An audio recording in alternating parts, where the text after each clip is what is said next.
Bom dia, irmãos. Bom dia, irmão.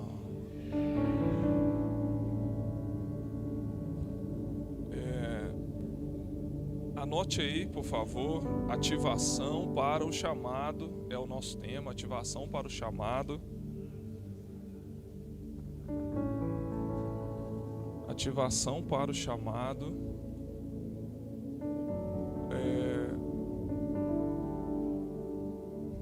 Como disse o pastor Rafael, meu nome é Fernando, eu sou casado com a Érica, tenho uma filhinha chamada Radassa, princesa do Senhor. Nós tivemos o privilégio, de alguns anos estar servindo ao Senhor aí nas nações.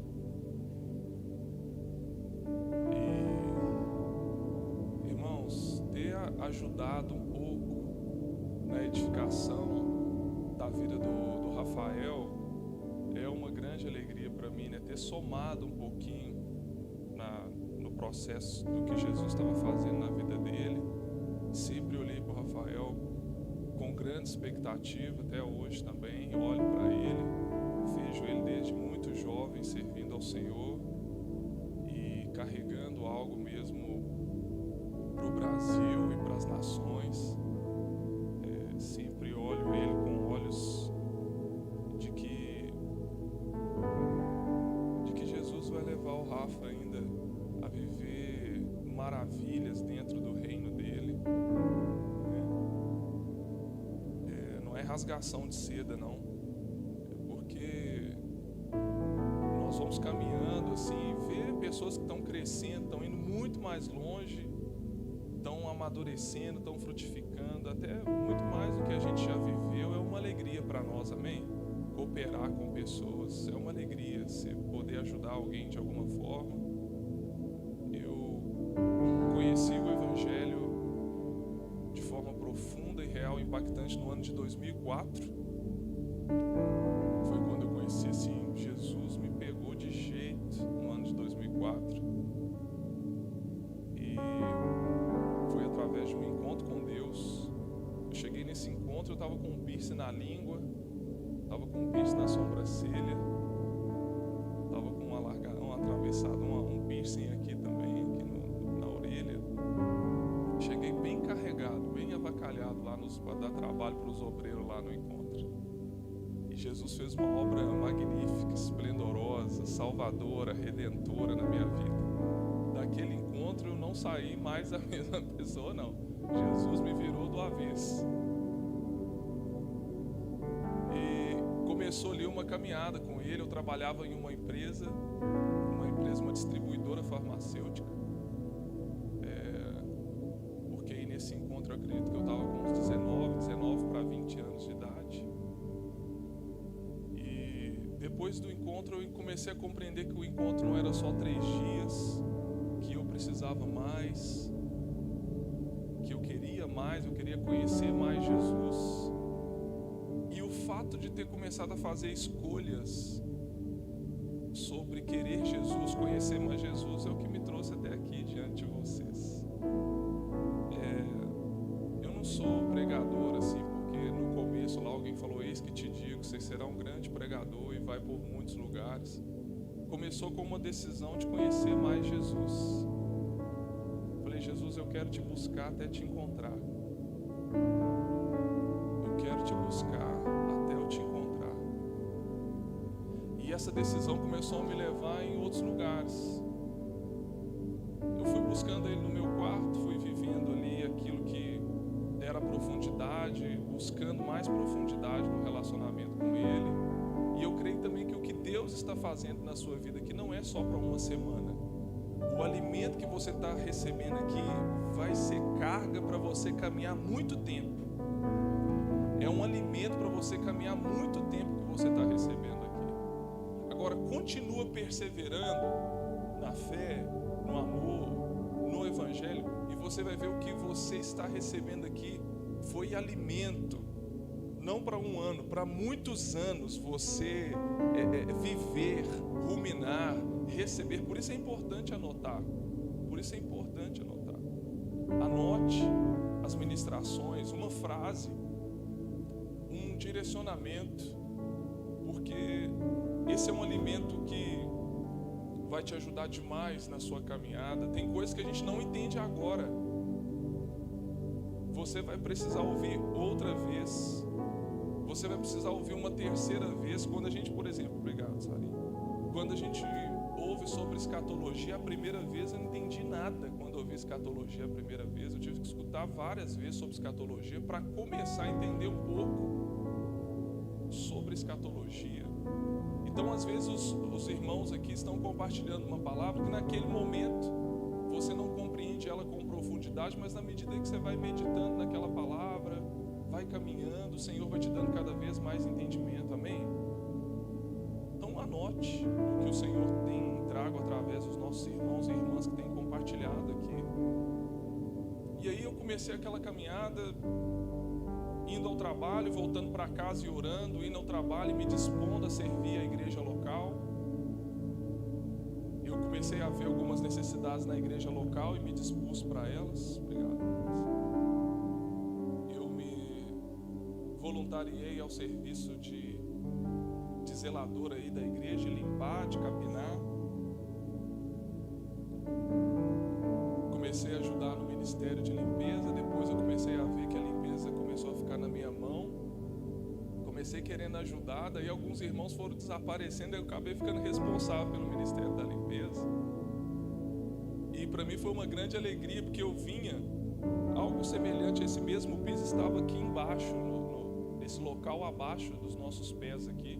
E eu vinha e limpava com maior alegria, pensando assim, uau, se for para me limpar, para os meus irmãos ajoelharem, eu quero deixar limpinho.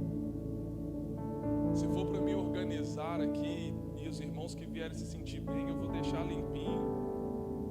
E gostava de limpar, pegava, e era um espaço assim também, algo um pouco semelhante a esse.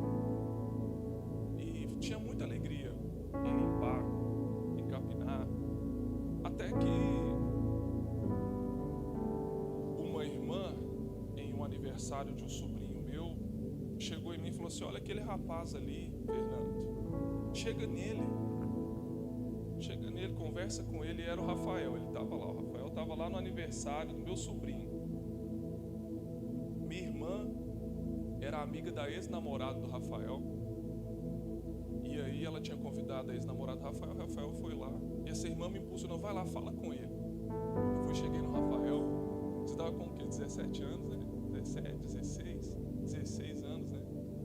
16 anos, e falei assim, cara, beleza? Como é que tá? Beleza. Você quer fazer um estudo comigo?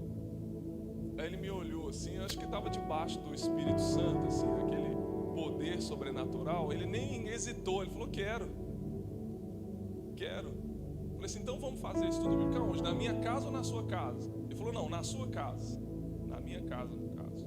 Eu falei, então tudo bem, vamos começar o estudo bíblico. Agora, depois eu fui saber por que ele não queria que eu fosse lá na casa. Estava passando por um vale, um deserto, que lá na casa dele não tinha luz, né? E isso, bem novinho, aí ele começou a ir lá em casa e eu comecei a fazer um estudo com ele, um estudo bíblico chamado As Boas Novas de Jesus, Evangelismo Pioneiro. E essas eram 7 lições sobre a vida de Jesus. Aí era baseado no livro de Mateus. Era um resumo, por exemplo, o livrinho era um resumo do capítulo 1 e capítulo 2. Eu contava a história junto com ele acompanhava a história. Aí tinha perguntas orais. Aí eu perguntava para ele, quem que é Maria? Quem que é José? Gente, o Rafael não sabia quem era Maria na Bíblia, quem era José. Aonde foi que Jesus nasceu? Eu não sabe ainda não. Aonde foi que Jesus nasceu? Aí tinha as respostas e depois a terceira parte eram as verdades espirituais. Aí eu ministrava as verdades espirituais para ele. Deus é fiel e sempre cumpre as suas promessas. Aí tinha a verdade espiritual do texto. Aí o Rafael foi recebendo ali o Senhor Jesus, foi buscando ao Senhor Jesus e também entrou nessa rota. A partir disso, a gente começou a caminhar junto. Sempre que tinha tempo a gente estava junto, andava pelo bairro junto.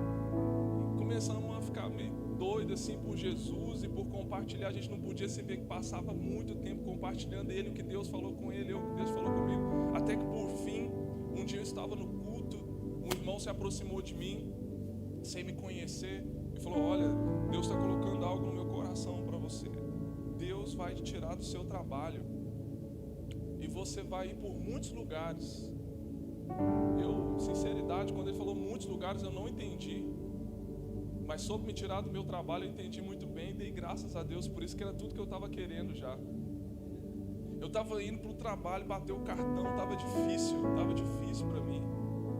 E eu pensei assim, cara, mas como é que eu vou ser mandado embora do trabalho? Se eu começar a avacalhar, eu não vou dar testemunho de cristão. Se eu pedir a conta, eu vou perder o acerto de mais ou menos uns 3 anos de trabalho. Eu falei: meu Deus, então já que o Senhor falou comigo que vai me mandar embora daquilo, eu vou continuar trabalhando, vou fazer o meu melhor. E acabou que foi a primeira profecia que eu anotei. Eu lembro que eu anotei essa palavra, a data dela, e passaram-se 7 meses, aquela palavra começou a se cumprir. O pessoal lá da empresa me deu férias, 30 dias de férias. Beleza, saí de férias, era uma férias que eu tinha 2 férias ainda lá para tirar. Tirei a primeira, saí 30 dias, retornei pensando que ia voltar a trabalhar. Me deram mais 30 dias de férias. Eu falei: 2 férias em 1 ano, meu amigo, isso aqui não está normal não. Quando eu voltei, coloquei minha malinha no armário, ia para o meu setor, o diretor da empresa me mandou chamar. Falou assim: Fernando, a empresa está passando por um momento de dificuldade e nós não vamos poder mais contar com o seu serviço não. Eu falei assim: sério? Ele falou: é sério. Eu falei: cara, glória a Deus. Aí ele assustou e falou assim: mas por quê? Você já tem outro trabalho? Eu falei: não, isso aí é de Deus demais. Ele não era cristão. Isso aí é de Deus demais, pode me dar esse papel aí que eu vou assinar. Assinei meu papel. Nossa, irmãos, eu lembro exatamente, eu saí dessa empresa, fui para o ponto de ônibus, peguei o ponto de ônibus, eu estava assim no ponto de ônibus, sozinho. Rindo assim, fala, eu lembro exatamente. Rindo e pensando: agora eu estou fora do meu trabalho, agora eu vou dedicar todo o meu tempo na obra de Deus, todo o meu tempo na obra de Deus. Eu não sabia no que eu estava entrando, eu não sabia eu não estava imaginando assim. Eu estava jovem, não sabia o que ia ser do futuro, não sabia o que estava para acontecer, e feliz. Minha mãe morava numa casa aqui embaixo, eu cresci aqui nesse bloco aqui, minha infância foi toda nesse bairro. E aí eu desci aqui, e quando minha mãe viu, ela deu uma olhadinha do lado de fora, assim que ela estava descendo, e eu estava descendo do morro feliz da vida. Aí eu cheguei em casa e falei assim: eu já sei o que aconteceu, Fernando, você foi mandado embora. Eu fui, mas fui mandado embora, estava feliz da vida por ser mandado embora, deixei minhas coisas em casa, troquei de roupa e subi para cá e fui pegar uma enxada, aonde tem aquela rampa ali, ó, era um matão brabo que tinha ali, e eu fui ali para começar a capinar aquela parte ali. Eu queria servir a Jesus, a única coisa que estava no meu coração é que eu queria servir Ele com tudo. Eu não tinha pensado em remuneração, não tinha pensado o que ia ser da minha vida, eu só queria servir a Jesus. Eu queria ter todo o tempo para estar integralmente na obra dEle. Não foi porque o apóstolo Rogério Costa disse: vem para cá que eu vou te dar um salário, vem para cá que eu vou cuidar de você, vem para cá para a obra. Não, era algo que estava em mim, que estava me impulsionando cada vez mais para Ele. E aí o Rafael se uniu, começou a unir a tropa, né? O Rafael também, quando ele conheceu Jesus, ele já estava num processo assim, que ele tinha deixado de estudar, né, Rafa? Tinha deixado de estudar, já não estava chutando balde de tudo, aprontando todas. Aí ele se une, começa a se unir um grupo aqui, que pelas manhãs tinha um estudo bíblico, e pelas tardes nós ficávamos aqui para servir a da igreja local. Aí vimos pela manhã, como ainda estava na casa da minha mãe, eu não tinha nenhuma despesa, eu ia lá, almoçava na casa da minha mãe, e a gente voltava para cá para fazer a limpeza, capinar e tá. Até que um certo dia, nesse período, chegou um grupo de colombianos para dar aula pela manhã, para esse grupo que assistia às aulas. E esses colombianos ficaram aqui por um tempo dando aulas, e disseram ao pastor Rogério assim: nós queremos levar alguém desse grupo aqui com a gente lá para a Colômbia. E o pastor Rogério falou: leva o Fernando. Tudo bem, nós vamos levar o Fernando. Aí chegou o apóstolo Rogério em mim e ele disse assim: Fernando, o pessoal está falando para levar você para a Colômbia, mas a igreja não tem condição de te ajudar. Falei: amém, pastor, nós vamos lá. E aí ele jogou a responsabilidade na minha mão. Eu fico me lembrando que quando ele me falou isso, a igreja não tem condição de te ajudar, por que eu não respondi assim: ah, tá bom, então já que não tem condição de me ajudar, eu não vou. Mas eu acho que o Espírito de Deus estava anestesiando tanto, parece que eu nem ouvi o que ele falou que a igreja não podia me ajudar, eu só ouvi que eu ia para a Colômbia.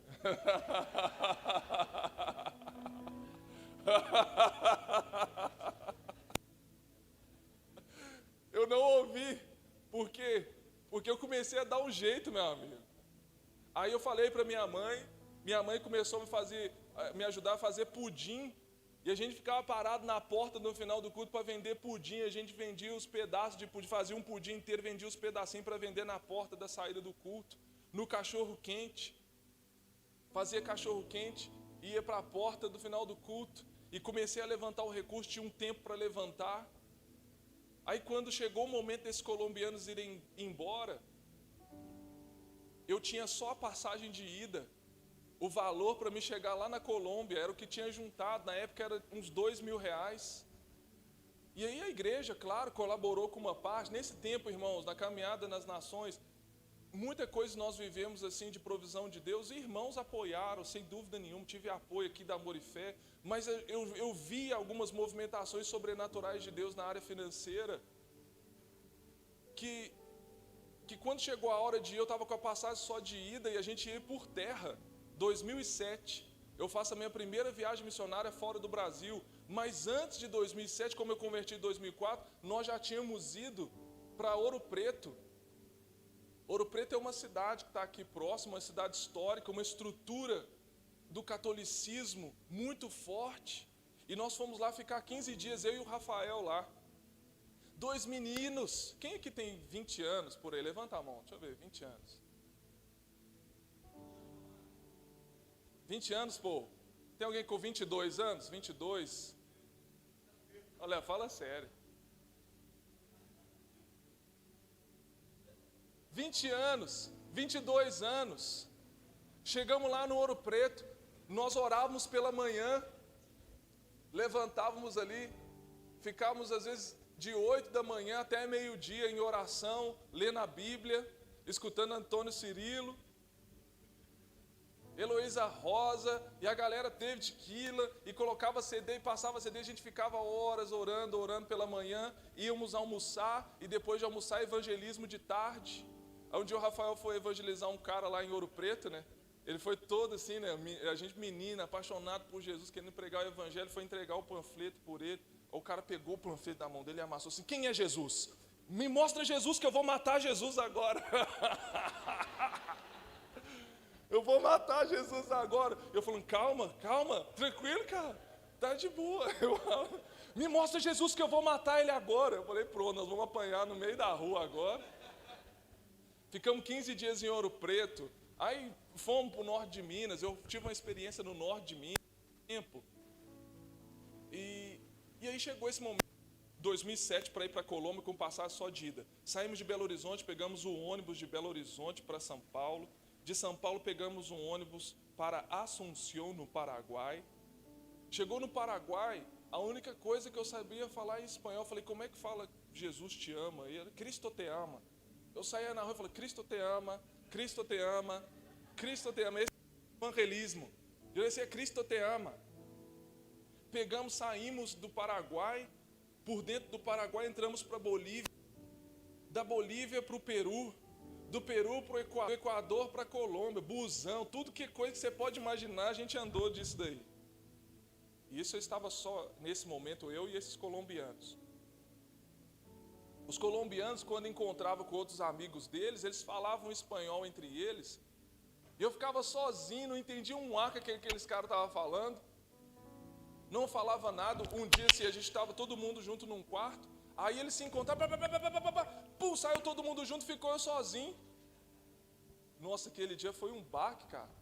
Mas foi uma paulada no meu coração, assim, que eu falei, meu Deus, para que eu estou aqui? Me ajuda, me ajuda. Me ajuda a falar o espanhol. Aí eu lembro que eu orei naquele lugar, falei, me ajuda a falar o espanhol. Já que o Senhor me trouxe, me capacita a entender essa língua. Aí eu comecei a ler a Bíblia em espanhol, a escutar louvores, a colocar atenção no que as pessoas falam. E por último, eu comecei a conseguir expressar alguma palavra. O processo para mim foi eu aprender a ler, depois a entender e o último falar. Aí chegamos lá na Colômbia. Colômbia, 2007, as Farc estavam quebrando pau. E justamente uma das meninas da Colômbia era do meio dos lugares onde as Farc estavam dominando. E aí fui ficar na Colômbia por 3 meses. Chegou o momento de voltar. Como eu fui com o passado só de ida. Gente, eu saí de mala e cuia. Eu falei, eu vou ser hippie de Cristo, eu vou sair por aí, eu não sei se eu vou voltar mais. Eu despedi de tudo, assim, é aquela música. E eu me despedi dos meus pais. Eu queimei as carroças, os bois e fui. Fui embora, não sabia se eu ia voltar, não sabia o que ia acontecer comigo, eu só me entreguei àquilo e fui viver. Eu costumo dizer que eu assinei um contrato em branco. Eu não estipulei cláusulas para Deus. Eu estou falando sobre chamado. Eu estou falando sobre chamado. Eu não assinei um contrato cheio de cláusulas, eu assinei o contrato em branco. Eu vou. Não tinha assim, ó, Deus, me dá a casa, o casamento, me dá o meu sonho, me dá. Não tinha cláusulas. Eu assinei o contrato em branco. Eu não sabia o que ia acontecer, eu não sabia se eu ia casar, eu não sabia se eu ia ter dinheiro, eu não sabia se eu ia ter ministério, eu só fui, segundo um direcionamento que Deus estava dando. 3 meses depois, tinha que voltar para o Brasil, eu pensei assim, uau, e agora, né, Brasil? Eu posso ligar para o meu pastor, falar, pastor, tem que voltar, cara, acabou meus 3 meses aqui, me ajuda aí. Eu sei que ele iria me ajudar, mas eu pensei assim, cara, lá na igreja a condição é difícil. Senhor, se o Senhor me chamou, o Senhor vai me sustentar. Não liguei para ele. Aí eu lembro que um grupo de colombianos, missionários que estavam lá na Colômbia, chegava missionários de vários lugares, e eles falavam assim, Fernando, vamos para o Equador com a gente? Vamos. Pum, me abençoou a passagem para o Equador. Chegou no Equador, uma irmã olhava para mim, pum, me dava uma oferta. Era a passagem do Equador para o Peru. Do Peru, da mesma forma. Eu fui começar a pregar nessa volta lá na Bolívia, assim, sozinho, porque nesses outros lugares, às vezes eu precisava de alguém para traduzir. Mas quando eu cheguei na Bolívia, que era um país, um dos mais pobres da América Latina, se não for o mais pobre da América Latina, a Bolívia, eu estava começando a voltar da Colômbia para o Equador, do Equador para o Peru, agora na Bolívia. E o Senhor proveu de forma sobrenatural na Bolívia. Quando eu cheguei aqui no Brasil, o Senhor me perguntou assim, como você voltou? Eu falei, Deus, foi sobrenatural. Foi sobrenatural, o Senhor proveu tudo que eu precisava. Aí eu acho que o apóstolo Rogério gostou da ideia de mandar a gente com passagem só de ida. Aí, a segunda viagem, ele falou assim, Fernando, agora você vai levar o Rafael. Aí foi colocado, uma pastora do Peru pediu ajuda. Eu passei isso para o apóstolo Rogério, ele falou, pode ir, agora leva o Rafael com você. Mas a igreja não tem condição. Eu só ouvi, pode ir. Aí nós começamos a fazer feijão tropeiro. Está vendo essa rua 3 aqui? Os irmãos doavam o feijão, o bacon, a farinha. As irmãs nos ajudavam a preparar. E a gente saía para vender aqui, ó, feijão tropeiro na hora do almoço. Aí é quando os corvos vêm com a provisão para sustentar aquilo que Deus te chamou para fazer. Eu estou falando sobre chamado.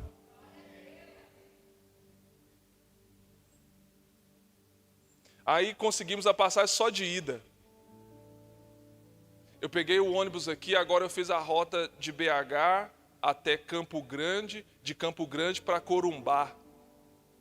Corumbá, nós outros tomamos el tren de la muerte. El tren de la muerte. Saía de Corumbá até Santa Cruz de la Sierra.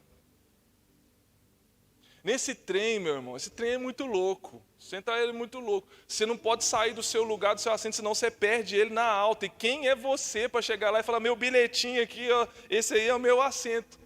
Não tem isso não. Os caras vão em pé dentro dos vagões, a gente tinha que revezar quando alguém ia no banheiro, colocar a outra perna assim para tentar guardar o lugar, porque senão a gente perdia o lugar. Nesse trem as estações abriu, ele é trem de la muerte, porque ele servia para levar drogas do Brasil para dentro da Bolívia, ou da Bolívia para o Brasil. Acontecia muita coisa nesse trem, era muito perigoso viajar nele. E a gente sempre viajando econômico, a gente sempre ia nas classes econômicas, naquilo que era mais barato. Até que nós saímos, chegamos em Santa Cruz de la Sierra, conheci um pastor lá, chegamos na casa desse pastor, e o pastor começou a falar para o Rafael assim, passe, irmão. O Rafael, paz. Paz. Paz. E o irmão começou a perder a paciência com ele. Passe. Eu falei, Rafael, aqui eles não cumprimentam com a paz, não, velho.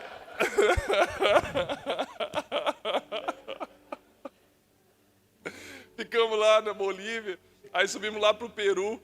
Logo que a gente chegou no Peru, a pastora do Peru falou assim, Fernandito, você vai ir lá para os interior, o Rafael vai ficar aqui comigo, que o Rafael vai pregar aqui.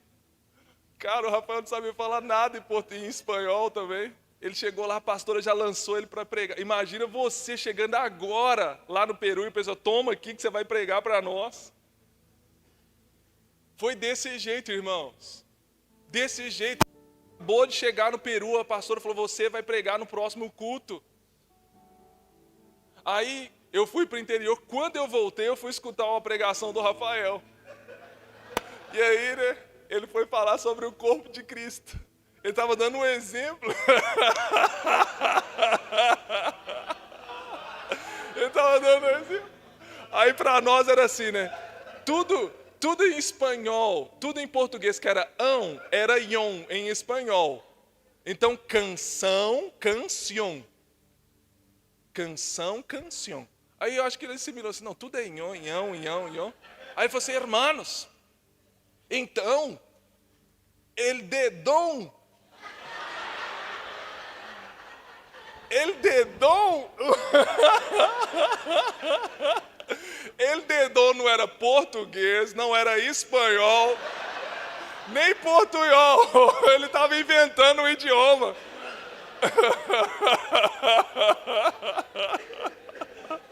Falei, coitado dos irmãos, cara. Meu Deus. Meu Deus, meu Deus. Meu Deus. Não, para de argumentar. Para de argumentar. Para de argumentar, eu não sei falar. Para de argumentar, eu não sei falar. Deixa Deus te usar, meu querido. Para de argumentar, eu sou só um menino. Nós éramos só meninos. Se olhar para não dava R$1. Não sei como aqueles pastores tinham coragem de nos receber. Não sei mesmo, era a graça de Deus. 2 meninos chegavam nos pastores e falavam assim, nós queremos servir no que tiver necessidade, pastor. O que o senhor quer que a gente faça?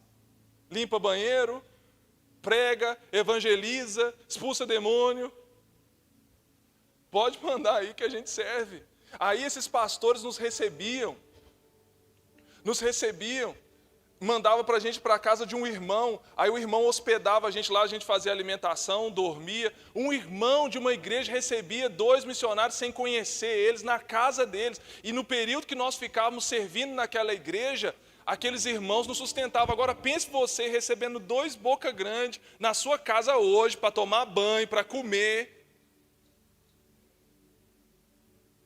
E os irmãos nos recebiam. É porque quando a viúva pobre sustenta aquilo que Deus colocou dentro de você.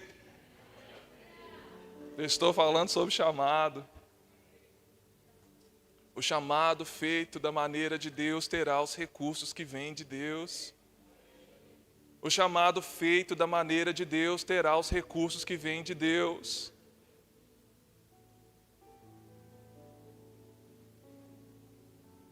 Aí ficávamos nessa casa, terminávamos o período de servir, nós servimos igrejas das Assembleias de Deus, servimos as igrejas que Deus abria a porta para a gente, hospedávamos nas casas dos irmãos. Quando aquela igreja tinha condição de nos ofertar algo no final, sabe o que nós fazíamos com aquela oferta? Pegávamos ela, era passagem para ir para uma outra cidade. Era passagem para ir para um outro país. E assim a gente se movimentava. Eu me lembro que do Peru nós fomos para a Bolívia e uma porta se abriu para a gente no Chile, no norte do Chile, um lugar chamado Arica. E a menina falou assim, olha, o meu pastor quer conhecer vocês, mas eu não dou a certeza que ele vai receber vocês não. Tudo bem, o que nós tínhamos recebido de oferta na Bolívia era a conta de só chegar lá nessa cidade.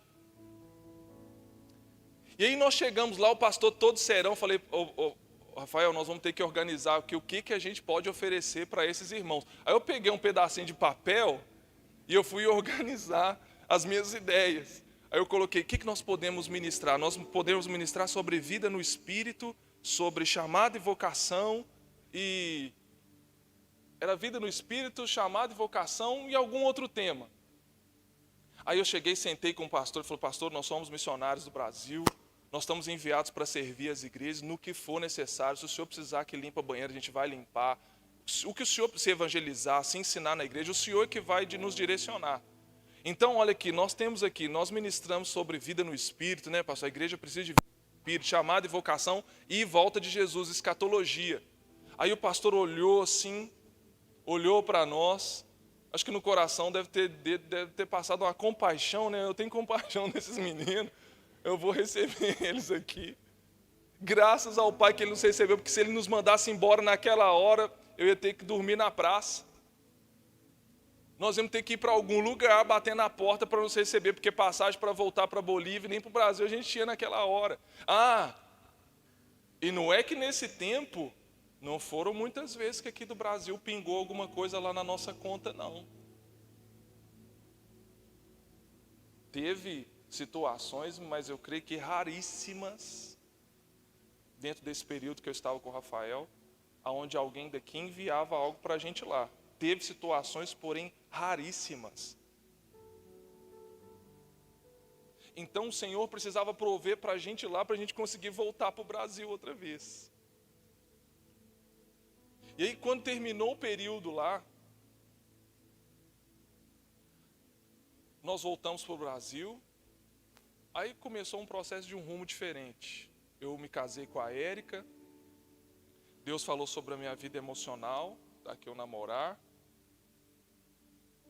Depois de alguns anos solteiro para Jesus, pegando a mochilinha, andando pelas nações. Viva a sua solteirice para a glória de Deus.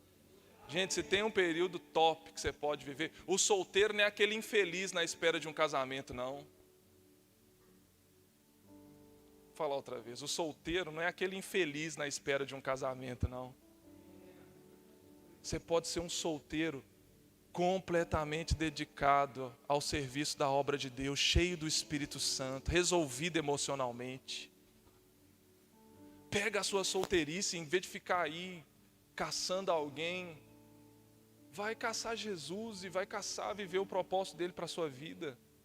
Seja um caçador de Deus. Aleluia! Pode ser um dos melhores períodos para você servir a Deus. Os solteiros cuidam das coisas do do Senhor. Quantos solteiros nós temos aqui? Brincadeira sempre essa, vou arrumar um casamento para você agora. Eu não quero te arrumar um casamento agora, não. Eu sei que casamento é uma bênção, se for no tempo de Deus, entra de cabeça, o casamento é maravilhoso, mas se o tempo agora, meu amigo, é você se separar e ser um vaso útil nas mãos do olheiro, entra para dentro. Esse livro é um átrio na minha vida, porque ele fala de um processo de santificação que tanto eu, quanto o Rafael, quanto outros jovens, começamos a tomar decisões na vida emocional. E quanto mais santificado o vaso, mais útil é o seu possuidor. Você precisa tomar decisões na sua vida emocional de santificação nessa área. Porque quanto mais santificado é o vaso, mais útil é na mão do seu possuidor.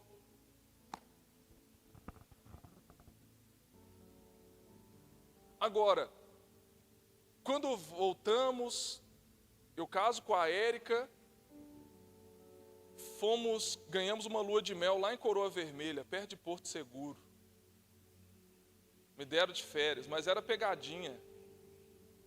Porque depois que terminou 7 dias da minha lua de mel, o apóstolo Rogério fala assim: ô Fernando, nossa, nós estamos precisando da sua ajuda aí. É, apóstolo, aonde? No orfanato que está a 10 minutos aí do lado.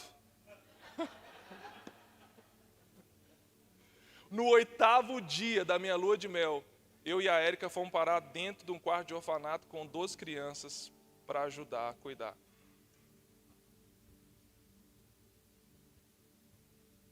O Valdez estava lá.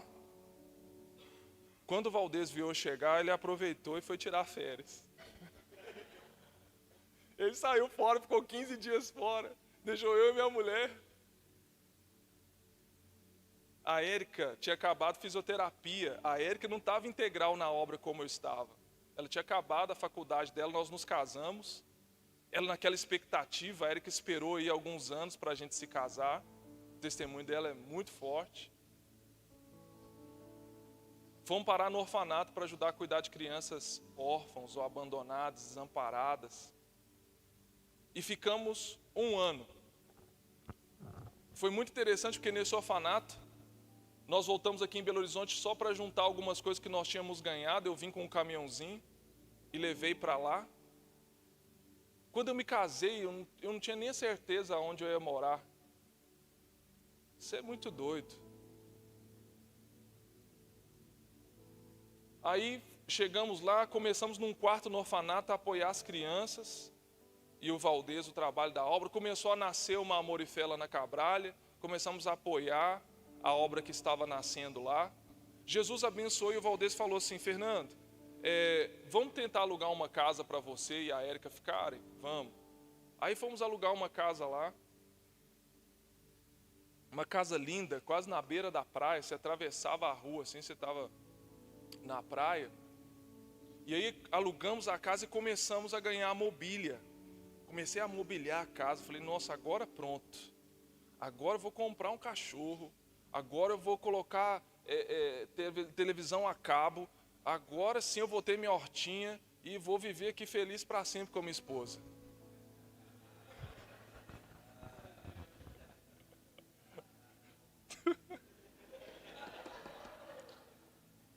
Deu 1 ano, cara. Deu 1 ano. Os meus móveis, talheres, tinha coisa ainda que estava cheirando novo. Fernando, oi. Nossa, nós estamos precisando de você numa obra lá em Santa Catarina. Nós estamos assumindo o local lá e eu queria ver se você não quer assumir o local lá. Meu Deus, Santa Catarina, lá da Bahia, eu vou para lá em Santa Catarina. Eu vou, apóstolo. Como é que eu levo uma mudança lá da Bahia para Santa Catarina? O que ia me gastar de carreto era os móveis que eu tinha. Eu falei: Érica, olha, a gente pode vender ou pode ofertar. Eu estou no coração de ofertar. Vamos ofertar? Vamos ofertar tudo. Ofertamos os nossos móveis. Todos eles. Fomos com a nossa mudança. Por anos, minha mudança tem sido sempre uma maleta.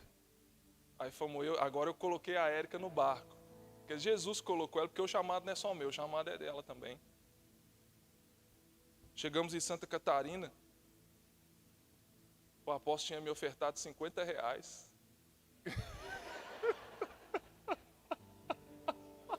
Eu nunca tinha ido lá nesse lugar, nem ele. Generoso, generoso. Aí cheguei lá, o pastor falou: Fernando, prazer, prazer. Então, esse aqui é o local, um local bonito. Então, deixa eu te mostrar o seu quarto. Vamos chegando, entrando para o fundo, assim, o quartinho de criança. Eles colocaram uma cama dentro do quartinho de criança. É aqui, seus aposentos. Falei, obrigado. Deixei nossas mudanças lá. Aí o pastor fez a reunião com a igreja. Está aqui, gente, nós vamos entregar a igreja para esse casal, ano de 2012. E quem vai ficar? Eu falei assim, pastor, fala para o pessoal que for da liderança ficar, ou melhor, na segunda-feira que eles vêm, que eu quero ter uma reunião com eles. Aí o pastor, quem for ficar, vem na segunda-feira. Aí no final do culto eu vi todo mundo despedindo do pastor. Eu falei, nossa, Pai eterno, vou ficar sozinho nesse lugar. Vieram lá uns 3 irmãos por obrigação, que eles eram da tesouraria, um outro não sei o que para prestar relatório, e os outros 3 para ver quem que era aquele casalzinho que estava chegando lá. Começamos a trabalhar em Santa Catarina, Deus foi abençoando. Desse lugar eu comprei um guarda-roupa 10 vezes de R$80. Ele era um guarda-roupa, a cor dele, aquele assim, um marrom clarinho, sabe? Que fazia conjunto com a cama que estava lá. 10 vezes de 80.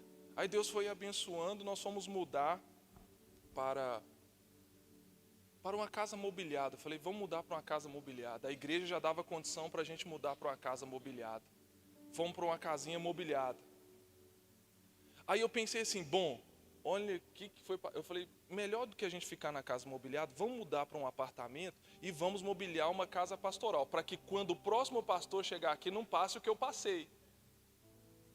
Aí fomos para um outro apartamento e começamos a comprar algumas coisinhas para aquela casa pastoral. 1 ano depois... Ô, gente, eu tô falando para vocês que é assim. Os irmãos conhecem minha história, meu testemunho. 1 ano depois, quando eu estou formando a casinha de novo, aquele cheirinho de coisa nova.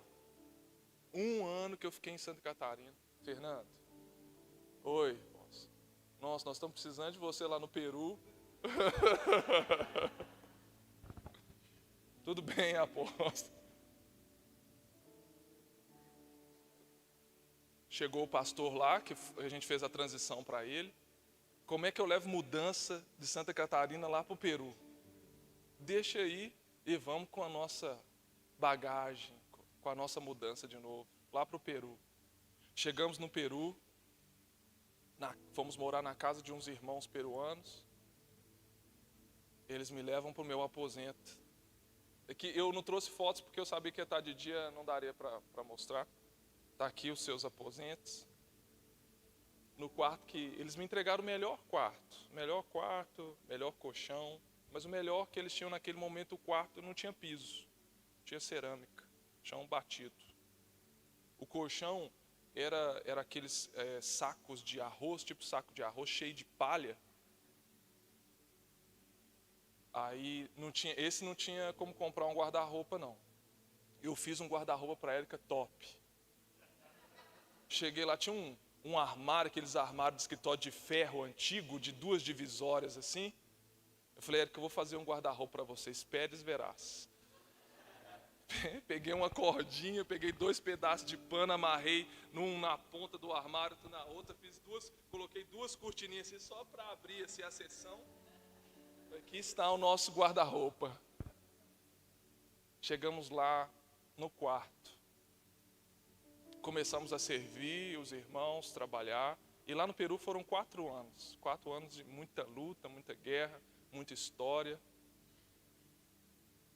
E pela graça de Deus, depois de 4 anos lá no Peru, junto com a Érica, a Radassa nasceu lá no Peru, ela é peruana, né?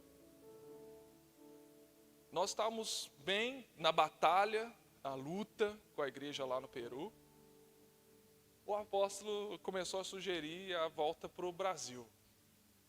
Aí começa uma outra história, uma outra parte da história, onde nós voltamos para o Brasil para ficar 2 anos. Aí foi 2018 e 2020, até 2020.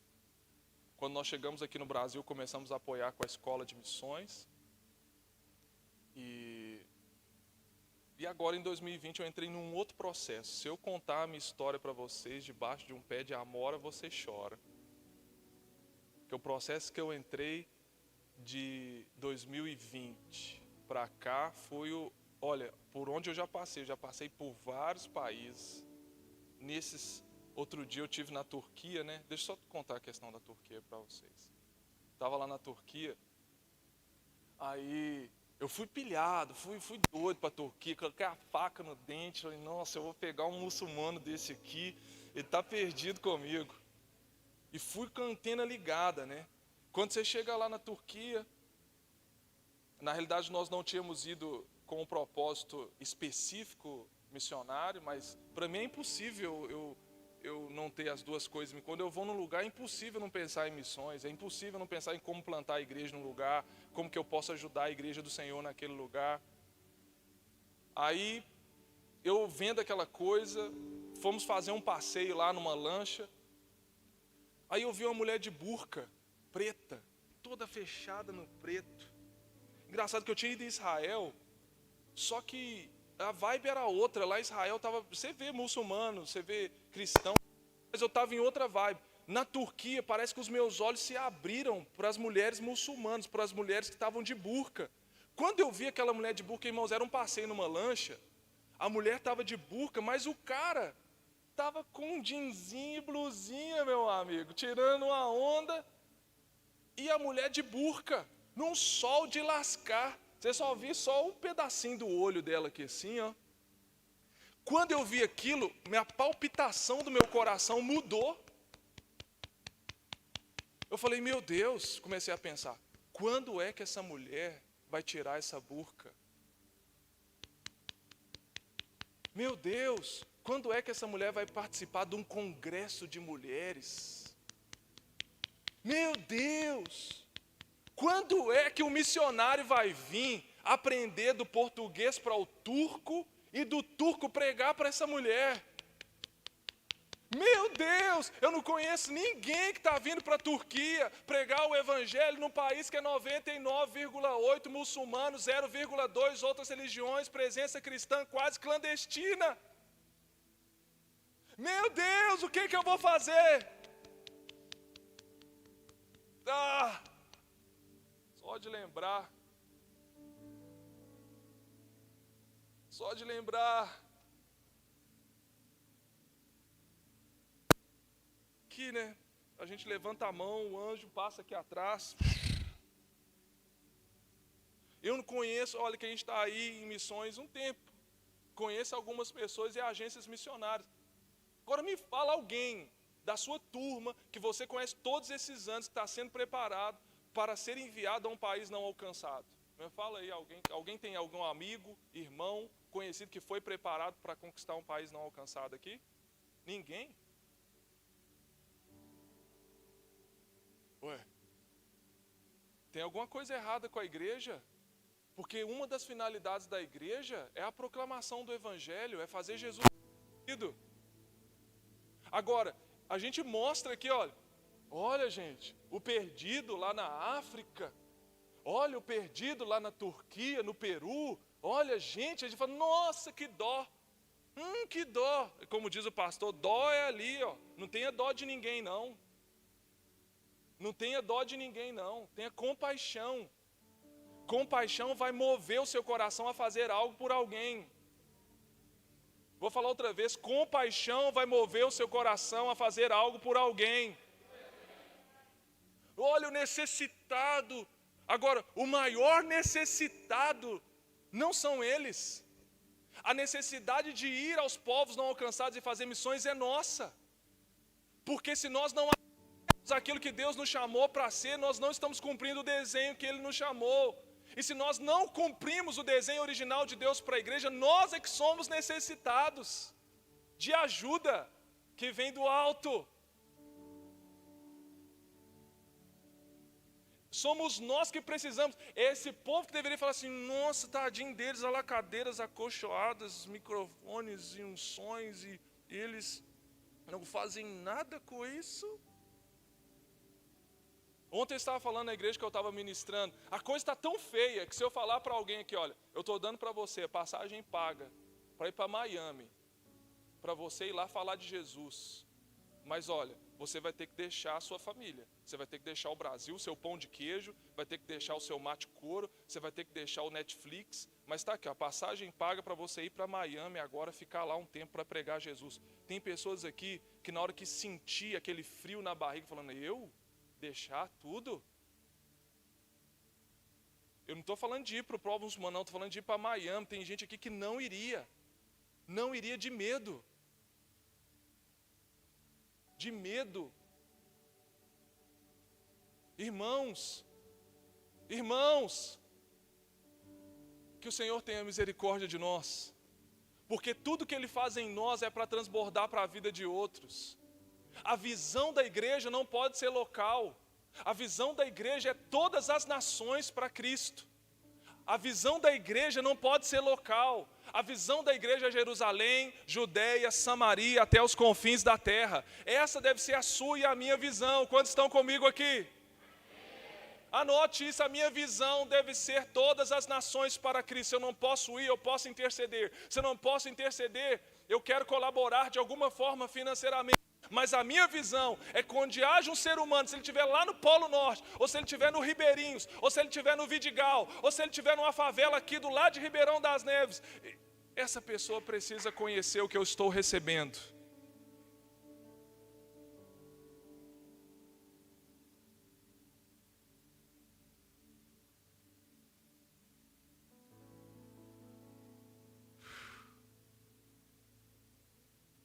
O Salmo Missionário, vocês conhecem ele? Anote aí o Salmo Missionário. Esse salmo é lindo, lindo. Salmo 67. Salmo 67.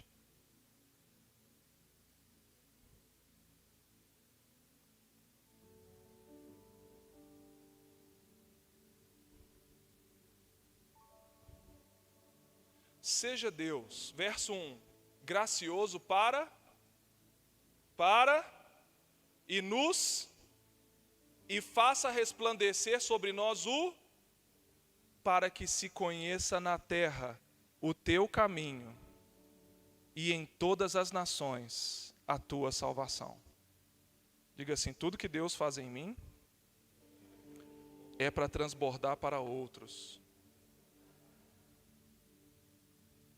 As nações estão esperando o que Deus colocou dentro de você. Eu estou falando sobre chamado. Você pode ser uma resposta de Deus para as mulheres da Turquia. Será que, pela fé, Fábio, será que, nossa, seria para mim uma grande alegria ver, escutar que daqui do PDI saiu uma mulher que foi tocar as mulheres turcas? Será? Será? A quem? A quem enviarei? Quem há de ir por nós? Deus está em busca dessa galera, até hoje. Está lá em Romanos 10. Quem? Quem irá? Como crerão se não há quem pregue? Como pregarão se não forem enviados? Quem? Quem há de ir por nós? Eis-me aqui. Envia um menininho que não sabe nem falar inglês direito. Aí eu entrei no táxi doido, vendo aquilo, falei: eu tenho que falar de Jesus para alguém.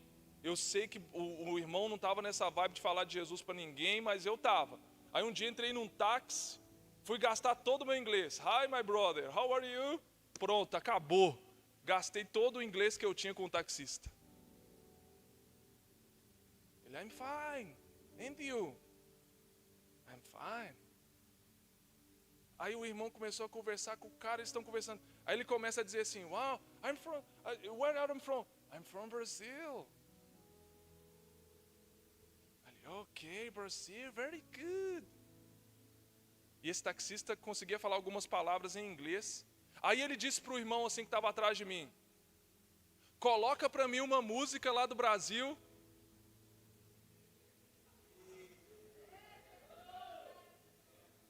Aí eu falei, ok, já peguei meu celular rápido, eu entendia que ali era uma oportunidade. Liguei aí e colocou no Bluetooth, abriu o YouTube, meu coração já começou a acelerar.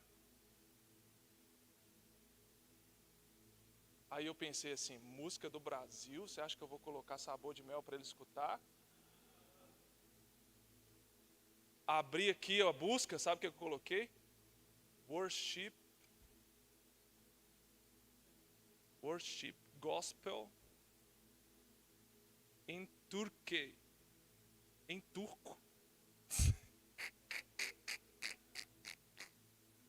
Aí o irmão atrás de mim falou com ele assim em inglês: não precisa de colocar música brasileira não, a gente gosta de música turca.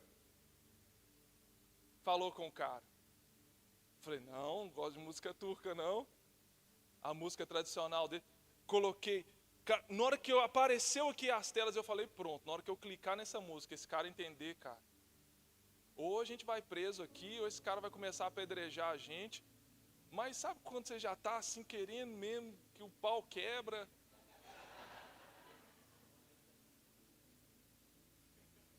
Meu coração acelerado. Pum, cliquei, pá, na tela da música. Foi quando esse cara escutar, vamos ver agora o que isso aqui vai dar. Ou esse cara converte, ou a gente morre nesse lugar aqui. Ou leva a gente para sei lá. Pum, coloquei a música. Fiquei olhando para ele. Eu falei, do you understand? Gente, eu estava gastando meu inglês todinho assim. Aí ele, ok, very good. Mas eu sabia que ele não estava entendendo. Aí eu perguntei outra vez se ele estava entendendo. Aí ele respondeu que a música era bonita, mas ele não estava entendendo, Brunão. Porque a seleção da música aqui no YouTube parece que escolheu idiomas próximos. E não estava no turco.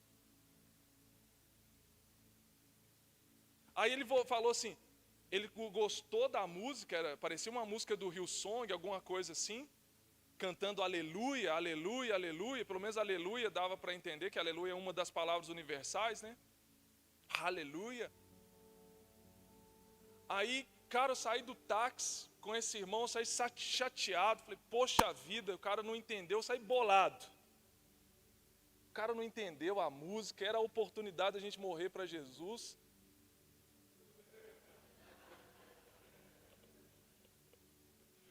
É claro.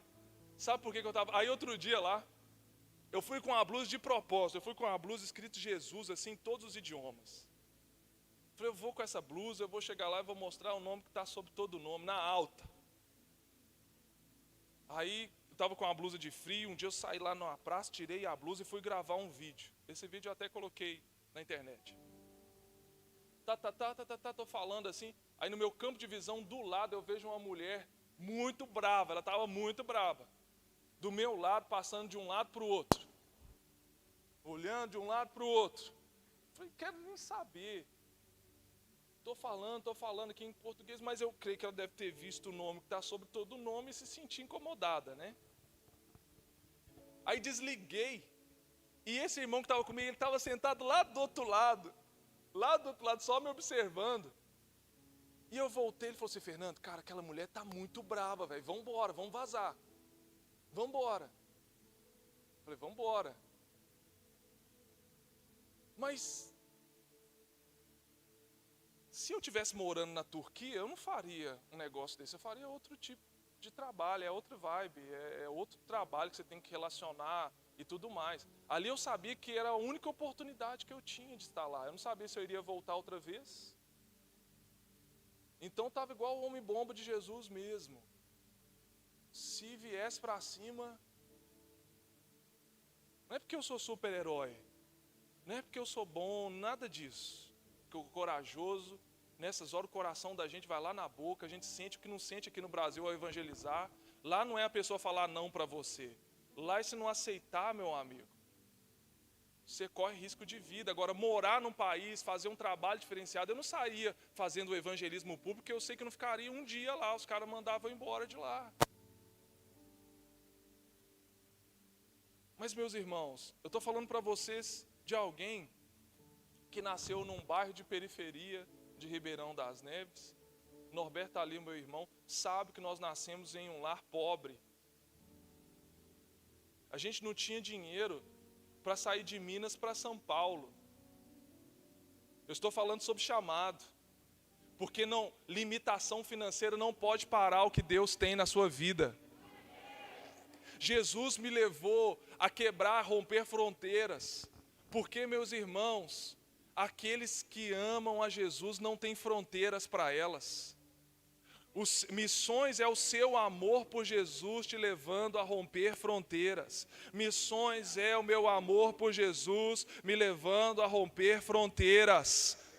Fronteiras econômicas, aleluia, fronteiras de país, fronteiras de cultura, fronteiras de inimizade. É o seu amor por Jesus levando você a romper fronteiras.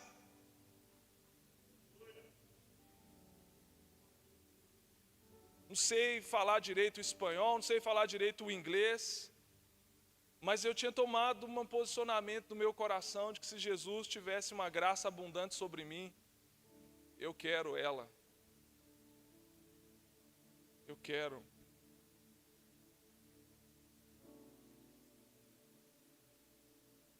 Quantos estão comigo aqui? Nós fomos feitos por Deus e para Deus. Escreva isso. Eu fui feito por Deus e para Deus.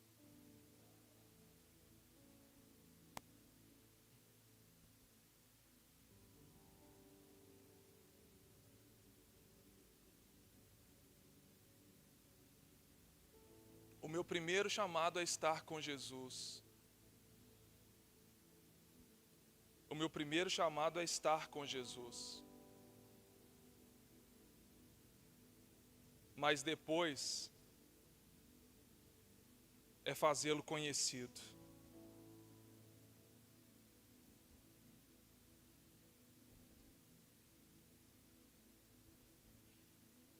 O meu primeiro chamado é estar com Jesus. E depois fazê-lo conhecido.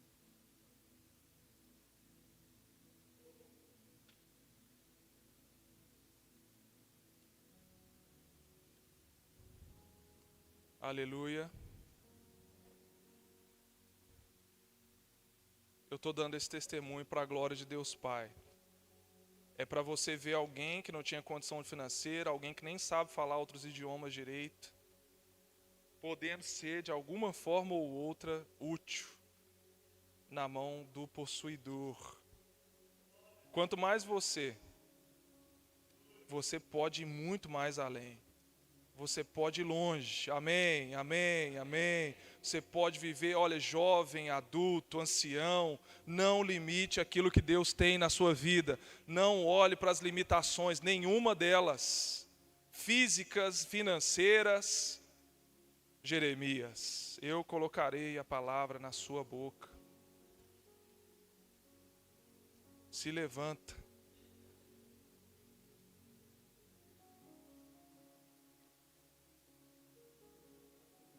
Marcos 3, versículo 13. Marcos 3, 13. Depois subiu ao monte e chamou o que ele mesmo quis, e vieram para junto dele. Diga assim comigo: meu primeiro chamado é estar com ele. Então designou 12 para estarem com ele e para os enviar a pregar. Esse tempo aqui ele está chamando você para estar com ele. E depois você vai fazer ele conhecido.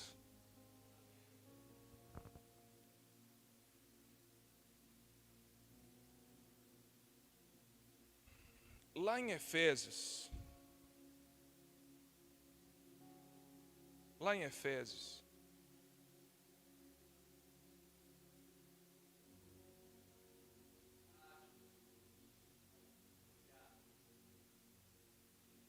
Efésios,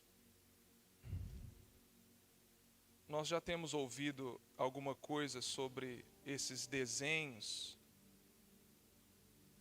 mas em Efésios capítulo 2, versículo 10 diz assim: pois somos feitura dele, criados em Cristo Jesus para boas obras, aos quais Deus de antemão preparou para que andássemos nela. Você foi feito por Ele e para Ele. Novamente, você foi feito por Ele e para Ele.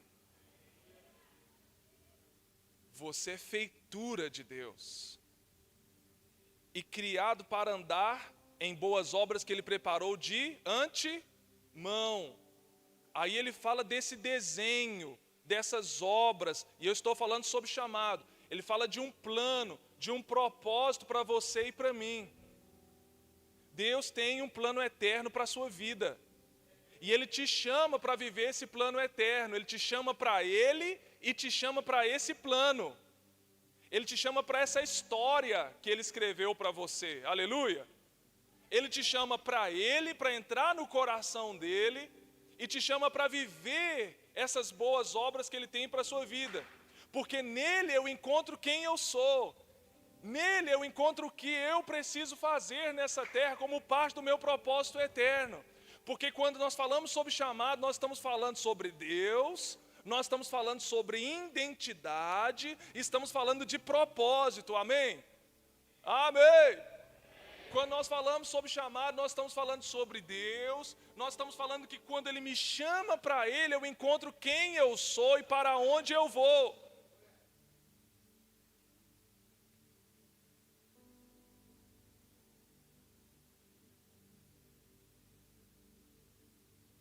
Agora, como o pastor estava dizendo, nas obras que Ele preparou de antemão, para que caminhássemos nela, nós temos obstáculos, e podem começar da sua identidade, pode começar de como você quer se mover na sua vida, pode começar também a gente querer construir parede onde deveria ser porta, não é assim?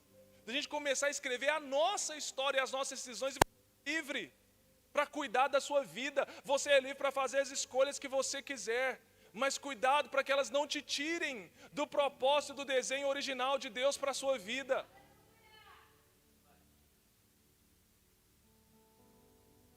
Quando Ele te chama para estar com Ele, é que Ele está dizendo, você foi criado para isso. Que você saiu daqui, você vai se encontrar aqui. Quando Ele te chama para Ele, Ele sabe que de lá você vai ser capacitado para fluir nos desenhos, no caminho, nas funções que Ele tem para você. E são boas obras. Boas obras. Você é um canal de bênção. Você é um canal de bênção. Agora, algumas pessoas, por não entenderem que Deus tem um propósito para elas, um chamado para elas de estar com Ele, e um desenho para uma caminhada para elas, elas não vivem motivadas por viverem o propósito de Deus para elas. Tem algumas pessoas aqui que estão se movendo na vida fora do desenho original de Deus, para quem elas são e para aquilo que elas deveriam produzir nessa terra. Por quê? Porque elas estão sendo motivadas por outros propósitos que não são os eternos, por outros propósitos que não são aqueles de Deus para nós. O que é que tem sido o motor de muita gente? Tem muita gente sendo movida pela culpa. Você sabia disso? Tem gente que está sendo movido pela culpa na sua identidade, no seu propósito. Gente, pessoas com o coração cheio de culpa pelo que eles fizeram de errado. Ah, por isso que eu não vou fazer isso, porque olha o que eu fiz. Eu sou errado, eu falhei. Tem gente fora, preste bem atenção, fora do desenho de Deus para a vida delas por causa da culpa. Outra coisa, tem pessoas fora do desenho de Deus para a vida delas, do propósito, do chamado, porque elas são movidas pelo rancor e pela raiva. Agora, tem muitas pessoas com raiva, com ódio de pastor, do líder que falhou com ela, da pessoa que mandou ela para o campo e ela se frustrou. Tem muita gente sendo movida por ódio. As ações dela não têm sido boas obras porque estão cheias de ódio, de rancor. Olha o que Caim fez com Abel. Olha o que os irmãos José fizeram com ele. As pessoas podem estar sendo movidas pelo rancor e pela raiva. Terceiro ponto, as pessoas podem estar sendo movidas pelo medo. Ainda que o medo paralisa, mas é o medo que move elas. Isso aqui eu estou falando sobre chamado. E um dos obstáculos para você entrar no desenho de quem é você para Deus e de qual é as realizações que Ele tem para você, o medo pode ser um grande obstáculo se você está sendo movido por ele. Tem gente que tem medo de abrir empresa, tem gente que tem medo de se lançar para uma escola missionária.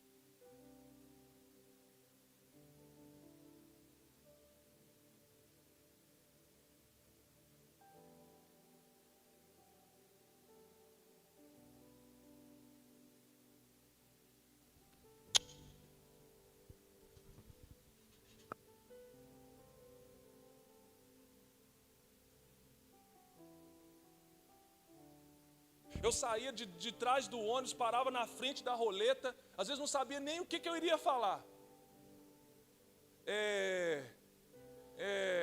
Eu queria dizer para vocês, porque eu comecei a ver que para pregar aqui, talvez eu teria que fazer 4 anos de teologia. E eu falei assim, não, já que eu estou vendo que vai ser difícil eu receber uma oportunidade no culto para me dar uma palavra, eu vou ver uma igreja nas ruas. Aí eu não podia ver uma esquina com gente, não podia ver um ônibus que eu pensava que ali estava a minha igreja. Parava na frente do ônibus para proclamar o evangelho, não é porque eu era corajoso, não. Aqui tinha medo. Mas eu vou assim mesmo, vou com medo. O medo não vai bloquear aquilo que Deus me chamou para ser e para fazer. Vou falar outra vez, o medo não vai me bloquear o que Deus me chamou para ser e para fazer. Não seja movido pelo medo. Não tenha medo. Coragem. Vai com medo mesmo. Tem gente sendo movida pelo materialismo. Olha os motores. Motivação é motor. O que é que tem movido você, que está te conduzindo fora do desenho original para a sua vida, para o seu chamado? O materialismo. Tem gente que é movida por dinheiro. Eu estou lá no mato. E aí um dia os caras chegaram para mim e falaram assim, por que você está aqui? Quanto você ganha? Você já assinou a carteira? Eu falei, não, ainda não tem carteira assinada não. E na realidade naquele tempo quando eles me perguntaram isso, eu falei, não, estou aqui para ajudar, eu moro aqui na fazenda. Eu moro aqui na fazenda e estou para ajudar o rapaz aqui, que ele é meu amigo. Ele falou, mas você não tem carteira assinada? Não. Gente, é difícil quando você encontra alguém que não se move nos mesmos princípios e valores que você se move, você fica meio bugado. Mas como assim? Você não está aqui por dinheiro? Não. Eu posso estar aqui por você, eu falei para o cara. Talvez o motor aí precisa mudar. É tempo de você se mover por outros motivos. E tem gente que só se move por isso aqui, ó. Olhem para mim. Tem gente que só se move quando pinga lá, ó. Irmãos, tudo bem.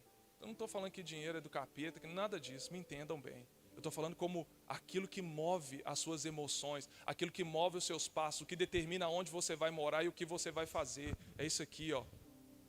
Você pode ver, a gente levanta pensando na conta, no que tem para pagar, como que eu vou ganhar, deita pensando nisso, move pensando nisso, sente triste pensando nisso. O nosso movimento todo parece relacionado ao dinheiro, ao materialismo. Estão comigo aqui? E isso pode estar impedindo você de entrar naquilo que Deus te chamou para ser e para fazer. Talvez tenham pessoas na obra se movendo pelo materialismo.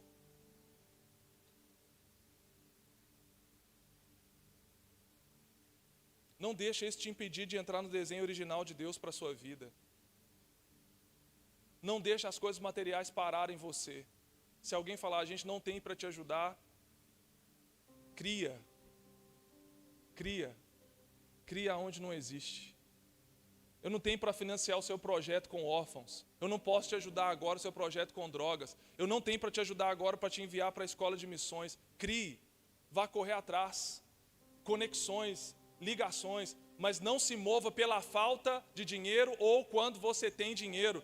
Porque se mover pelo materialismo, a gente pensa que só quem tem muito dinheiro na mão é quem é impedido de viver o propósito de Deus, como o jovem rico. Olhe para mim, o jovem rico se viu impedido de viver o propósito de Deus pelas muitas riquezas que ele tinha. Agora ele tinha tudo, mas esse tudo impediu ele de ter o tudo de Deus. E quando você tem tudo o que quer ter, e você não cumpre o propósito de Deus para a sua vida, vai ter tudo, porém triste. Diz que ele saiu triste por ser dono de muitas propriedades. Eu te pergunto, quem fica triste de ser dono de Ferrari? Quem fica triste por ter muitos apartamentos? Quem fica triste de ter muito dinheiro? Alguém aqui ficaria triste por ter muito dinheiro? Fala para mim, sim ou não? Não. Agora, nós vamos ficar tristes se tiver todo o dinheiro no mundo e esse dinheiro nos impedir de cumprir o propósito eterno de Deus. Agora, não é só o dinheiro que impede as pessoas como o jovem rico de cumprir, não. Talvez é a pobreza que está limitando você. Tem pessoas que por causa da pobreza não estão cumprindo o propósito de Deus para elas.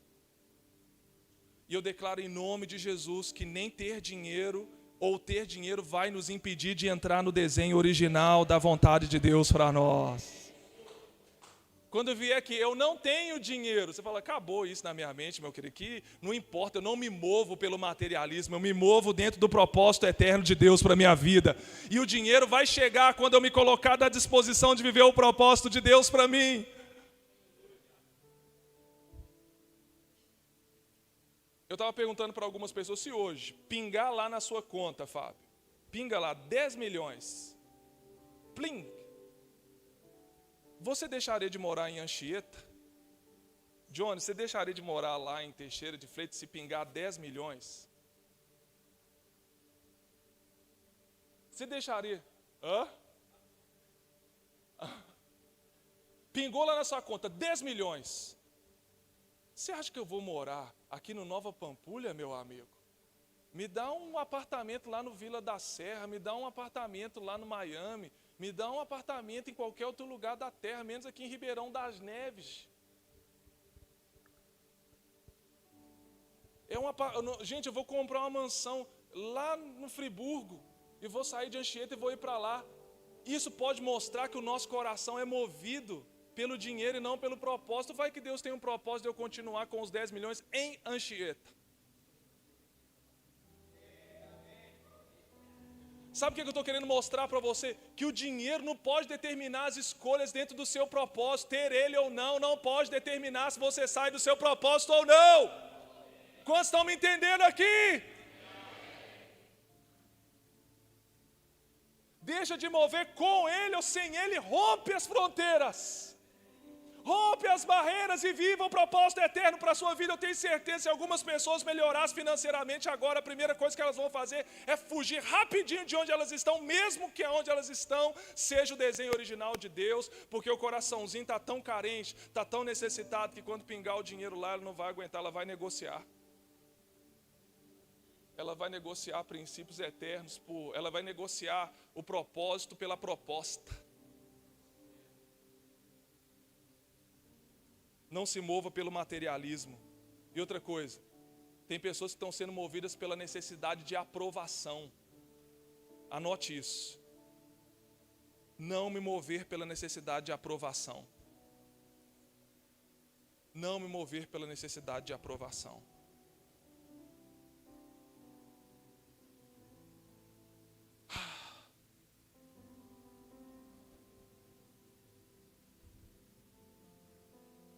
Respira comigo.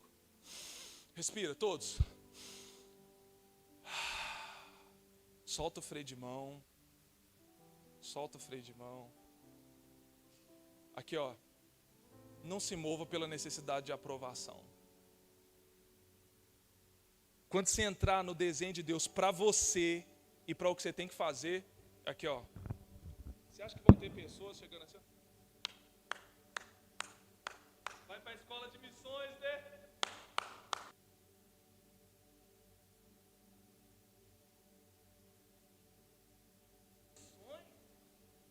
Entregar a vida para Jesus, morrer por Ele. Tem pessoas que só se movem, isso aqui, ó. Eu não estou aquela falando a aprovação que vem de um princípio bíblico, da aprovação que vem do céu. É a necessidade de se mover quando as pessoas reconhecem que o que ela está fazendo é legal, é bom. Elas se movem porque vão se sentir aprovadas. E, gente, às vezes, assumir quem você é em Deus, pode ser que você tenha pedrada, não é aprovação. Vou falar outra vez. Assumir quem você é, ó Deus, em Deus, pode ser que venha pedrada, não aplausos. Fala lá com Estevão, quando você chegar lá na glória, falar quem você foi e o que você fez atraiu o que sobre você, Estevão? Atraiu aplausos? João Batista atraiu aplausos? Ô Paulo, atraiu aplausos? Ora sim, ora atraiu pedras, perseguições. Gente, seja livre para ser quem você é, mesmo que você não tenha, melhor dizendo, seja livre para você ser quem você é em Deus, mesmo que você não tenha a aprovação das pessoas. Vou falar outra vez, seja quem você é em Deus, mesmo você não tendo a aprovação das pessoas. Faça o que Deus quer que você faça, mesmo não tendo o aplauso das pessoas. Tem pregações que você não vai ver choro de quebrantamento, não. Vai ser ver choro de raiva. Tem gente que você vai, depois de pregar, vai querer pegar você na esquina. Vou falar outra vez. Vai ter pregações suas que você não vai ver choro de lágrima, não. Você vai sair com as pessoas com raiva de você. Mas fale o que Deus quer que você fale.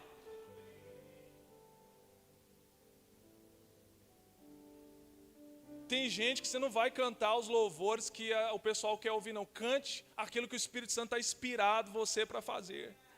Mas não está na moda. Mas não vai mover a galera. Nós temos que cantar alguma coisa. Quem que você quer aprovação em primeiro lugar?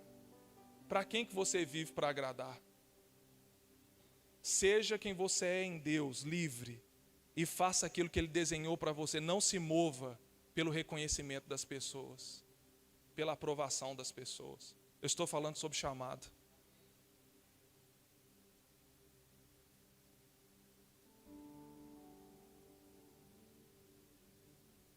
O chamado de Deus é quando Ele fala e eu escuto.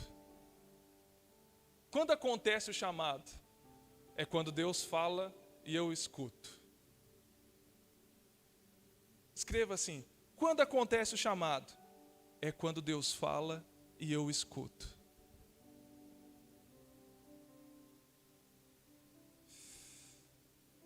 É quando Ele unge e eu compartilho.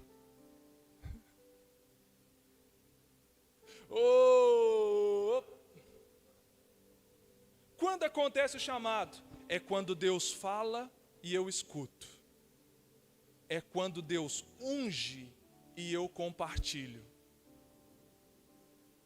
É quando Deus trabalha e eu coopero com Ele. Quando acontece o chamado? É quando Deus fala e eu escuto. É quando Ele unge e eu compartilho. É quando Ele trabalha e eu coopero. O chamado de Deus é para que eu volte e assuma a identidade e função original para a minha vida. O que é o chamado, pastor?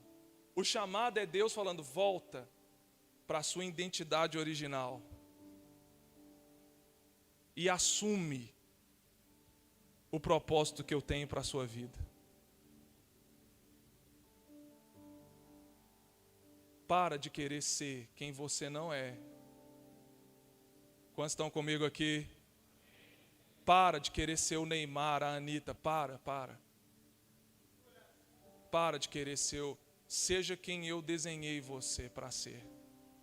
Quando o chamado acontece? É quando Deus me chama de volta para assumir a minha identidade original e o propósito dele para a minha vida. Se o Neymar e a Anitta fossem iguais a Jesus, eu queria ser igual a eles. Mas enquanto não, eu quero ser quem Jesus me chamou para ser. Eu quero fazer o que Jesus me chamou para fazer. O chamado de Deus sou eu me encontrando nele e naqueles que vou ser útil. Deus te chamou para Ele, mas também te chamou para outros. Vou falar outra vez. Deus te chamou para Ele, mas também Ele te chamou para outros. E você vai se encontrar em outro. Você sabia que talvez o seu sentimento de solidão, fracasso, derrota é porque você está vivendo para si? E no dia que você deixar de viver para si, para viver para Ele, ou viver para outros, você vai se encontrar? Gente, quando você vai numa nação dessa, em um lugar desse, você fala assim, eu vim aqui para te ajudar. Aí você fala, eu vim aqui para te ajudar. E vai lá e serve o pão, serve a ajuda social, leva o evangelho. Você começa a ter a estranha sensação que foi você que saiu de lá abençoado.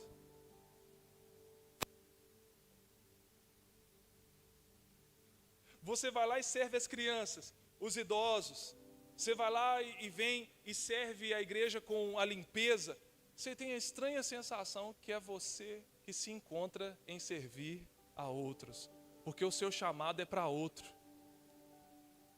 Oh, aleluia, aleluia, aleluia, aleluia.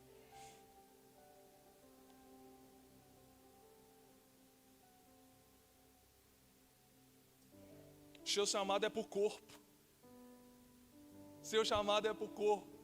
Seu chamado é para a sua família. Você não sabe, você tem que assumir a sua identidade original e propósito eterno. O seu chamado é para outros. Você faz sentido estando para um lugar, sendo útil para Ele, servindo o corpo de Cristo, servindo a sua família, servindo aonde você está. E quando você é chamado para outros, você se encontra. Você se encontra. Você encontra a sua utilidade, você encontra o desenho original, porque se o desenho original de Deus é que eu viva para agradar a Ele, se o desenho original de Deus é que eu faça parte da família de Deus, irmãos, eu só vou encontrar plenitude de vida se eu for chamado para a família de Deus. Você faz parte de uma família, tudo aquilo na sua mente que te traz obstáculo na comunhão, no corpo de Cristo, e abandonar a família de Cristo é contrário ao propósito eterno de Deus para a sua vida. Nós somos chamados para uma família, para ser parte de uma família e contribuir com uma família. Quantos estão comigo aqui? Que o Senhor possa curar todo sentimento de solidão, de inutilidade, que o Senhor possa desfazer da nossa mente o espírito do cavernismo. Gente, nós gostamos de nos encavernar, de nos isolar, de viver sozinho nas montanhas. Cuidado você que pensa que é profeta, que gosta de viver nos altos montes, nas montanhas, dentro das cavernas, porque você tem que ouvir a Deus. Irmãos, o único lá na fazenda, o único momento que eu vi a ovelha se separar das outras era quando ela ia dar cria.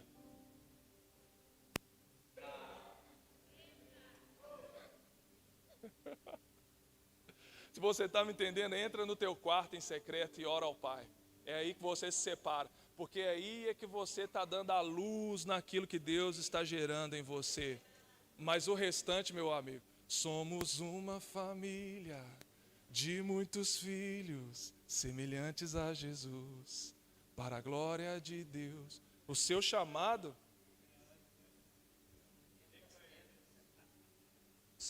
é para a família. O seu chamado é para outros.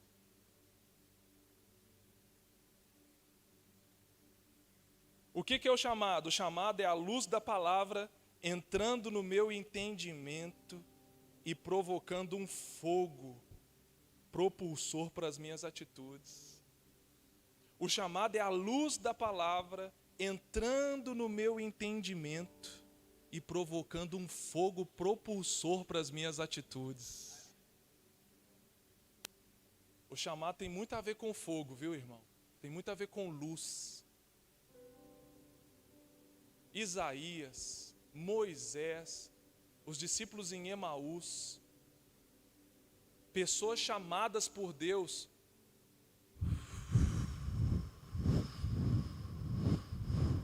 O coração tem tendência a arder. Porque o chamado é o entendimento da palavra entrando no meu coração, provocando um fogo propulsor para as minhas atitudes. Jeremias 20, versículo 9. Jeremias 20, versículo 9.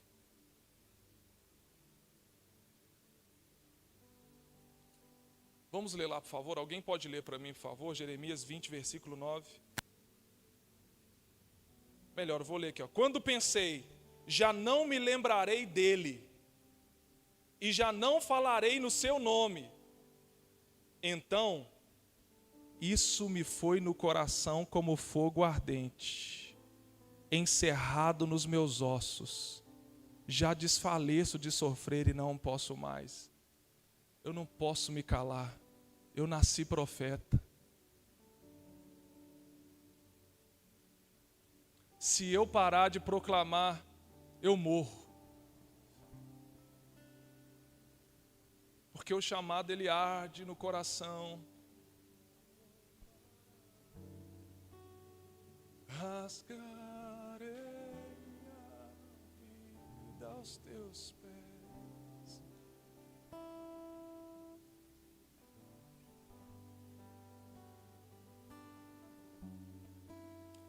O chamado acontece quando Deus redireciona meu olhar para além das minhas necessidades. Vou falar outra vez. O chamado acontece quando Deus redireciona o meu olhar para além das minhas necessidades. Aqui, ó. Aí ele fala assim: levantai os olhos e vede, os campos já estão brancos. Quando o chamado acontece? Quando ele redireciona o meu olhar para além de mim, das minhas necessidades, dos meus desejos. Deus vai redirecionar a sua visão, a minha visão. Ele vai colocar num povo não alcançado. Ele vai colocar numa cidade do Brasil. Ele vai colocar no Macedônio. Passa e ajuda-nos, Paulo. Tem uma pessoa, um amigo seu, ele vai tirar, que quando acontece o chamado, quando ele redireciona o meu olhar e coloca num amigo meu, num familiar, em um vizinho. Talvez o redirecionamento de Deus para você seja começar com os seus amigos, com a sua rua. E também Ele pode lançar o seu olhar lá na Turquia, lá no Japão, lá na África. É assim que o chamado acontece, quando Deus redireciona o seu olhar. Irmão, nós vamos frutificar até no sofrimento. Vou falar outra vez. Norberto, nós vamos frutificar até no sofrimento. Eu tenho meditado sobre a prosperidade, a vida próspera de Jesus. Jesus é a vida abundante encarnado nessa terra. E Ele veio cheio de graça e verdade, expulsando demônios, ensinando o evangelho do reino, andando sobre as águas, fazendo milagre, compartilhando pão e peixe, transbordando na vida de outros, até que eles se enciumaram, invejaram a vida abundante, vão falar: vamos parar a vida abundante, vamos pregar ele naquele madeiro, vamos fazer com que ele pare de caminhar no chamado dele, vamos pregar as mãos dele para que ele não toque mais em ninguém, vamos coroar ele de depressão.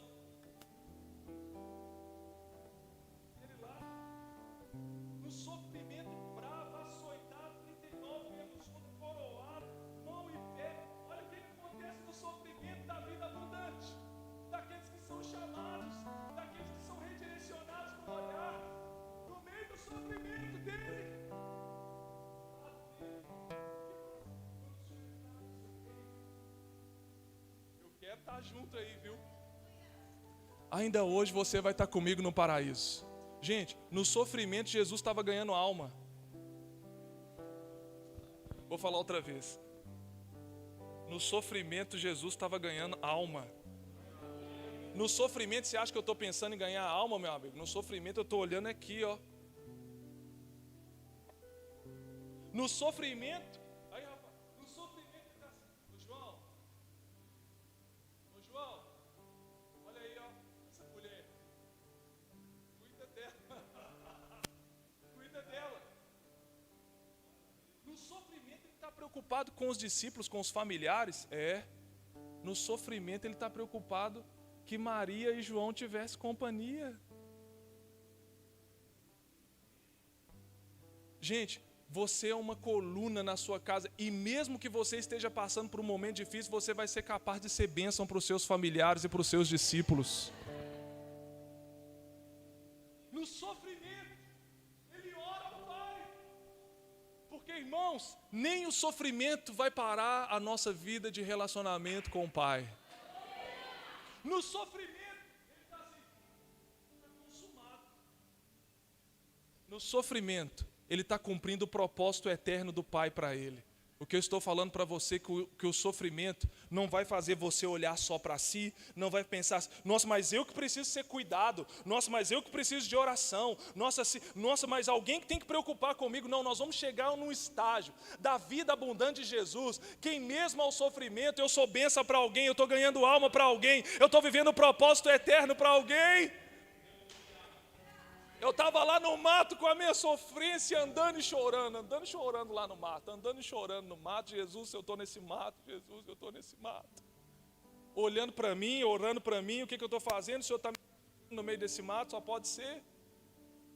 Aí até que um dia Jesus redirecionou o meu olhar. Ele me fez olhar os trabalhadores que estavam ali no meio daquele mato.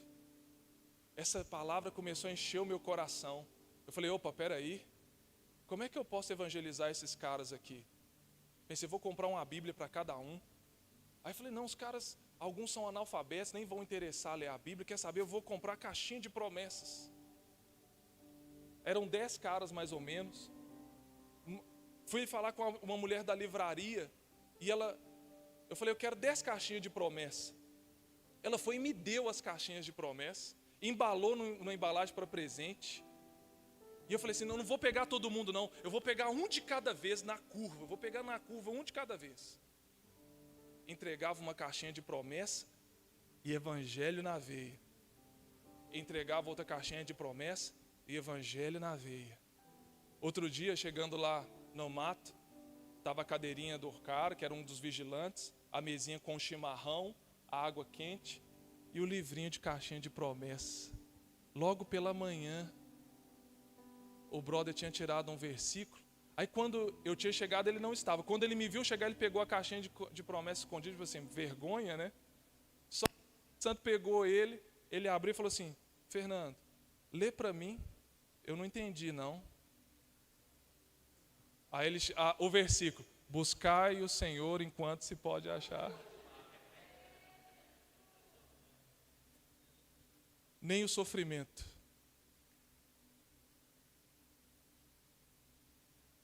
Irmãos, eu te falei, nada se compara ao processo que eu vivi agora. Nem o sofrimento vai parar a vida abundante de frutificar. Porque o chamado é Deus redirecionando o seu olhar. No sofrimento, cara, até os pastores passando uma peleja, os caras estão passando uma peleja financeira, peleja dentro de casa, aí o irmão liga para ele. Aí você redireciona o seu olhar do seu sofrimento para falar, o que foi, meu irmão? O que eu posso te ajudar?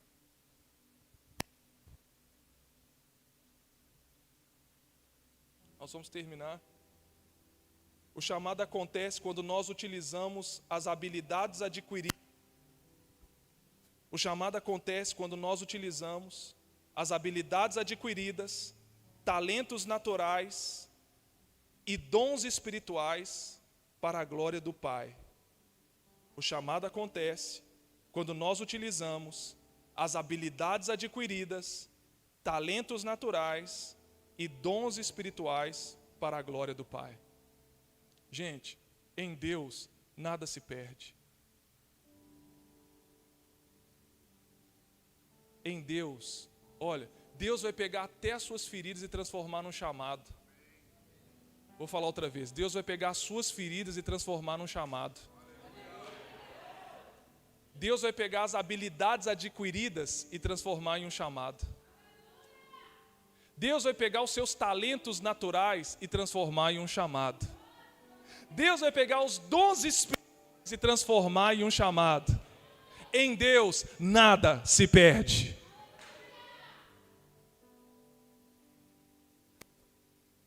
Deixa eu terminar. O chamado pode ser irresistível e irrevogável, mas também ele pode ser incompreendido e omitido. Vou falar outra vez. O chamado pode ser irresistível e irrevogável, mas ele pode ser incompreendido e omitido. O chamado é um convite ou uma convocação para atender os propósitos de Deus.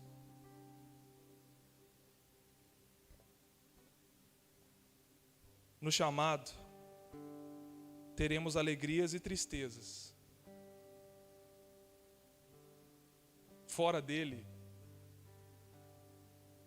a alegria é momentânea e a tristeza é contínua. No chamado, a gente tem alegria e tristeza, mas fora dele, a alegria é momentânea e a tristeza é contínua. Vamos colocar de pé.